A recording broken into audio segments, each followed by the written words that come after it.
নমস্কার বন্ধুরা, গল্প সংকলনে তোমাদের সকলকে স্বাগত।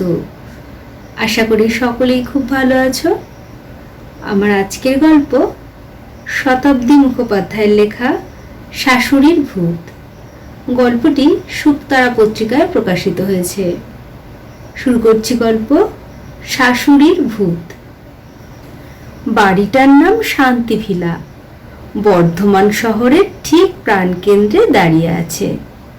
গৃহকর্তা হলেন সাগর রায়, তবে লোকে আড়ালে ডাকে ঢেঁড়স রায়, কারণ তিনি সর্বদা পিসিমার ভয়ে সিটকে থাকেন আর সব কিছু গুলিয়ে ফেলেন এবং তার জেরে মাঝে মাঝেই ভীষণ বিপদে পড়েন। তখন তার স্ত্রী নিরুপমা তাকে সেই বিপদ থেকে অনেক কাঠখড় পুড়িয়ে উদ্ধার করেন। সাগর রায় যে কেন তার পিসিমা শান্তিবালা দেবীকে ভয় করেন তার অনেক কারণ আছে। ভদ্রমহিলার বয়স এখন 72 বছর। স্বামী মারা যাওয়ার পর গত 2.5 বছর ধরে ভাইপোর কাছেই আছেন।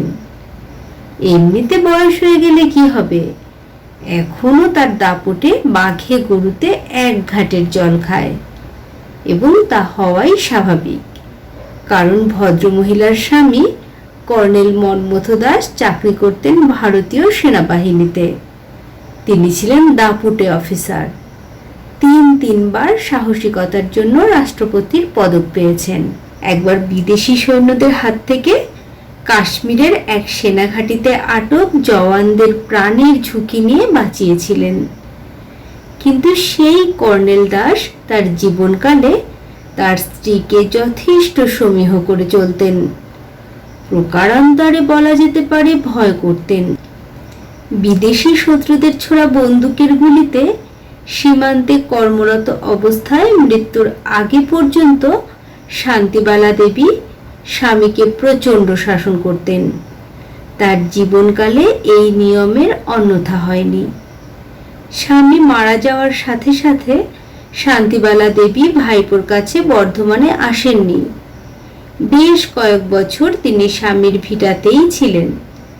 নৈনিতালের স্বাস্থ্যকর পরিবেশে কর্নেল দাস বাড়ি করেছিলেন, কিন্তু আচমকা ভাইয়ের ছেলের প্রতি তার টান এত বেড়ে গেল যে তিনি নৈনিতালের বাড়ি বিক্রি করে বর্ধমানে চলে এলেন। আর সেই শুরু হলো সাগরবাবুর জীবনের বিস্ময় অধ্যায়। বয়স হওয়ার সাথে সাথে মানুষের তেজ কমে আসে, এটাই স্বাভাবিক, কিন্তু শান্তিবালা দেবীর ক্ষেত্রে এই নিয়মের পরিবর্তন ঘটেছে। বয়স তার দাপট ও শারীরিক সক্ষমতা কোনোটাই কমাতে পারেনি। এই বয়সে তিনি সকালে ভোর 6টার মধ্যে উঠে কাছের মাঠে 4 বার চক্কর মারেন। ইচ্ছা না থাকলেও সাগরবাবুকে তার সঙ্গ দিতে হয়। কি শীত কি গ্রীষ্ম, কোনো ছাড় নেই। পিসিমার কাছে সাগরবাবু এখনো বাচ্চাই আছেন। দরজায় 3 বার টোকা দিয়ে যদি কোনো সাড়া না পাওয়া যায়, তবে শান্তিবালা দেবী সাগরবাবুর দরজায় গুম গুম করে কিল মারতে থাকেন, সঙ্গে সঙ্গে বাজখাই গলায় চিৎকার করেন, বুচু, এই বুচু, এই হতচ্ছাড়া, আর কতক্ষণ ঘুমোবি?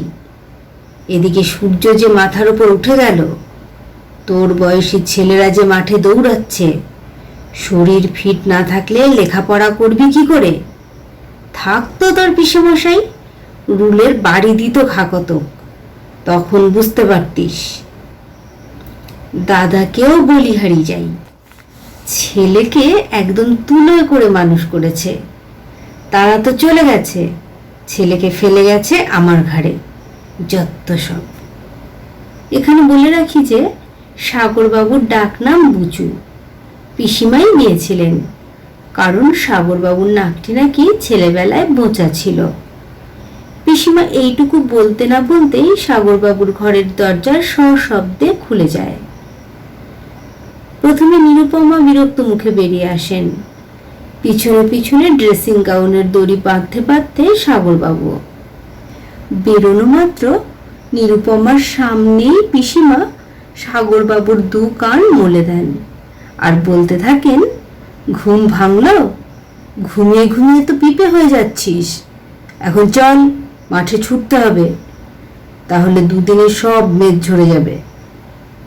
তারপর সামনের বড় মাঠে গিয়ে বছর 55 সাগরবাবুকে 4 বার দৌড়তে হয়। এই বয়সে তা অত্যন্ত কষ্টকর। সাগরবাবুর সবচেয়ে কষ্ট হয় শীতকালে। বর্ধমানে শীতকালে খুব ঠান্ডা পড়ে, আর পিসিমার নিয়ম হলো যে মাঠে শর্টস আর গেঞ্জি পরে যেতে হবে, দৌড়লেই গা গরম হয়ে যাবে। গত বছর এই পোশাক পরে মাঠে ছুটতে গিয়ে সাগরবাবুর নিউমোনিয়া হয়ে যায়। তবু পিসিমার হাত থেকে রেহাই মিলছিল না। জ্বর একটু কমলেই ধরে মাঠে নিয়ে যাচ্ছিলেন। তার এক কথা, শরীর ফিট রাখলে রোগ ব্যাধি সব দূরে পালাবে। শেষ পর্যন্ত নিরুপমার স্বামী সহ তার বাপের বাড়ি চলে গিয়ে সে যাত্রায় রেহাই পান। গোটা শীতকাল তিনি আর বর্ধমান মুখই হননি। এবারও শীতকাল পড়তে না পড়তেই স্বামী স্ত্রীর মধ্যে অশান্তি শুরু হয়। নিরুপমা জোর দিয়ে বলেন যে, তোমার পিসিমাকে যদি এই বাড়ি থেকে না তাড়িয়েছ, আমি এবার এই বাড়ি ছেড়ে চলে যাব, আর ফিরছি না। রোজ রোজ কে উচ্ছে সেদ্ধ পেঁপে সেদ্ধ খাবে? উনি খাবেন বিরিয়ানি পোলাও, আর আমরা খাবো উচ্ছে সেদ্ধ। সাগরবাবু বলেন, ঠিক আছে, আমাকে কিছুদিন সময় দাও। খাওয়া দাওয়ার ব্যাপারেও পিসিমার খুব কড়াকড়ি। বাড়ির প্রত্যেককে তিনি হেলদি ডায়েট খাওয়ান। পেঁপে সেদ্ধ, উচ্ছে সেদ্ধ, সামান্য ভাত, ডালের জল, এই হলো সাগরবাবু আর নিরুপমা দেবীর রোজকার খাবার। নিজে কিন্তু তিনি মাছ মাংস ছাড়া ভাত খান না। এই জন্য নিরুপমা দেবী তার পিসি শাশুড়ির ওপর যার পর নাই ক্ষুব্ধ। একটি জিনিসই পিসিমা জব্দ, তা হলো তার ভূতে ভীষণ ভয়। পিসিমার শাশুড়ি নাকি মরে গিয়েও পিসিমাকে ছাড়েননি। এখনো মাঝে মাঝে তিনি স্বপ্নে পিসিমাকে দেখা দেন। পিসিমার এই দুর্বলতার সুযোগ নিয়ে তাকে এ বাড়ি থেকে তাড়াতে হবে, এমন স্থির করলেন সাগরবাবু ও নিরুপমা। এবারও নিরুপমাকে পিসিমার হাত এড়াতে স্বামী সহ বাপের বাড়ি পালাতে হয়েছিল। সরস্বতী পুজোর আগে বাড়ি ফিরেছেন। একদিন হঠাৎ একটা ঘটনা ঘটল। সেদিন বাড়িতে মাংস পোলাও অনেক কিছু রান্না হয়েছিল। পিসিমা আবার রেওয়াজি খাসির মাংস খুব ভালোবাসেন। এই বয়সেও পিসিমা লোহা চিপিয়ে খেতে পারেন। সিংহভাগ মাংস ও পোলাও একাই সাবার করে দিয়েছেন। সামান্য একটু সাগরবাবু ও নিরুপমা দেবীর কপালে জুটেছিল, তাও অনেক অনুরোধের পর। স্বভাবতই গুরু ভোজনের পর পিসিমা দুপুরে অঘরে ঘুমিয়ে পড়েছিলেন। শীতের জন্য পুরো কম্বলের তলায় ছিলেন পিসিমা। হঠাৎ পিসিমার গা থেকে কম্বলটা পায়ের নিচের দিকে সরে যেতে শুরু করলো। পিসিমা চমকে জেগে উঠলেন। কই, কেউ তো কোথাও নেই। মনের ভুল হবে ভেবে পিসিমা আবার কম্বলটা গায়ের ওপর টেনে নিয়ে শুয়ে পড়েন। আবার কিছুদিন পর পিসিমা ঘুমিয়ে পড়েছিলেন। গভীর রাত। হঠাৎ পিসিমার জানলায় মৃদু টোকা। পিসিমার ঘুমটা সেদিন বারবার ভেঙে যাচ্ছিল। তিনি জল খেতে উঠেছিলেন। চমকে জানলার দিকে তাকাতেই একটি ছায়ামূর্তি জানলার সামনে থেকে সরে গেল। দ্রুত জানালার কাছে গিয়ে দেখেন যে একটি ছায়ামূর্তি দ্রুত বাতাসে মিলিয়ে গেল। ভাবলেন বোধহয় চোর এসেছিল। সাগরবাবুকে জানালে তিনি বললেন যে ওয়াচম্যানকে ডেকে বকে দিতে হবে, সে বেটা নিশ্চয়ই ঘুমোচ্ছিল।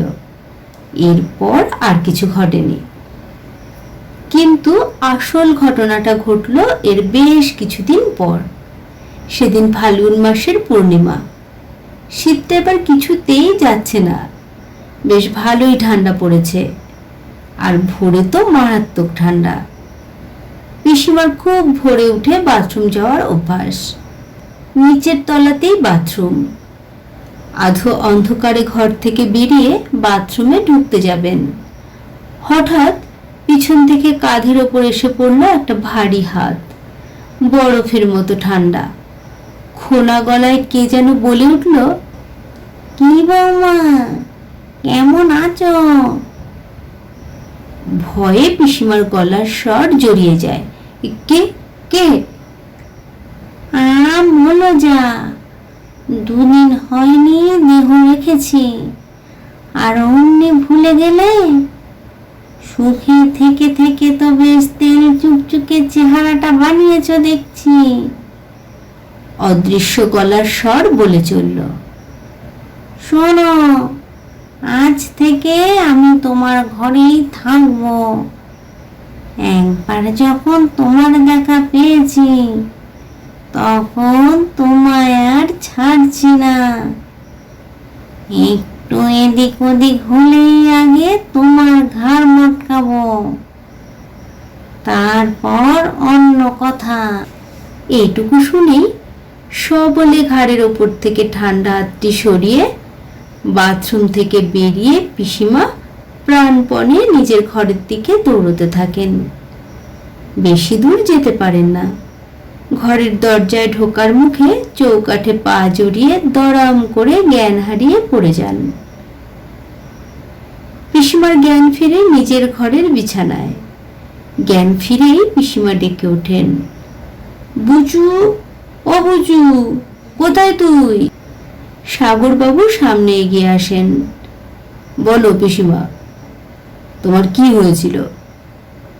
পিসিমা বুচুর ডান হাতখানি ধরে বলেন, তুই আমাকে একবার গুরুদেবের আশ্রমে রেখে আয় বাপ। আমি আর এখানে থাকবো না। এবার এখানে শীতটা বড্ড বেশি, আর গুরুদেবও অনেক দিন ধরে আমায় ডাকছেন। শেষ বয়সটা আমি সেখানেই কাটাবো। বয়স তো হলো, কদিন বা বাঁচবো।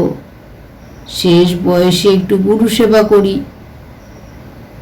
দুদিন পরে সাগরবাবু পিসিমাকে দেওঘরে পিসিমার গুরুদেবের আশ্রমে রেখে বাড়ি ফিরে আসেন। বাড়ি ফিরে সাগরবাবু ও নিরুপমার হাসির শব্দে বাড়িতে দুদিন কাকচিল বসতে পারেনি। কারণ বাড়ির চাকরদের হাত করে আর শাশুড়ির গলা নকল করে আসল কর্মটি নিরুপমাই করে দেখিয়েছেন। শেষ হলো গল্প শাশুড়ির ভূত। গল্প পাঠ ভালো লেগে থাকলে চ্যানেলটিকে একটি লাইক করো, সাবস্ক্রাইব করে পাশে থেকো। সকলেই সুস্থ থেকো, ভালো থেকো। অনেক ধন্যবাদ।